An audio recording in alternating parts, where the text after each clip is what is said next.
સમાચાર મળી રહ્યા છે કે જ્યાં સરદાર સરોવર નર્મદા ડેમમાંથી 2.95 લાખ ક્યુસેક પાણી છોડાશે। નર્મદા ડેમમાંથી નર્મદા નદીમાં પાણી છોડવામાં આવશે। નદી કાંઠાના ગ્રામજનોને એલર્ટ રહેવા તંત્રએ સૂચના આપી છે। ભરૂચના ગોલ્ડન બ્રિજ નજીક નર્મદા નદીની જળસપાટી વોર્નિંગ લેવલે પહોંચી ગઈ છે। ત્યારે આપને જણાવી દઈએ કે વધુ પાણી છોડવામાં આવશે જેથી કરીને જળસપાટીમાં વધારો આવી શકે છે અને આ સાથે નર્મદા નદી ની જે જળ સપાટી છે વોર્નિંગ લેવલે પહોંચે એવી શક્યતા છે। અમારા સંવાદદાતા અંકિત મોદી વધુ વિગતે વાત કરવા જોડાયા છે। અંકિત, પૂરી વિગત।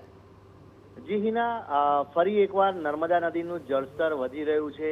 ડેમમાંથી પાણી છોડવાના કારણે ચોક્કસ નર્મદા નદીના ડાઉનસ્ટ્રીમ છે તેમાં પાણી આવી રહ્યું છે, પરંતુ સદનસીબે જે મેનેજમેન્ટ એ પ્રકારે થઈ રહ્યું છે કે નર્મદામાં હાલના તબક્કે કોઈ પણ પ્રકારની પૂરની પરિસ્થિતિનું નિર્માણ થશે નહીં।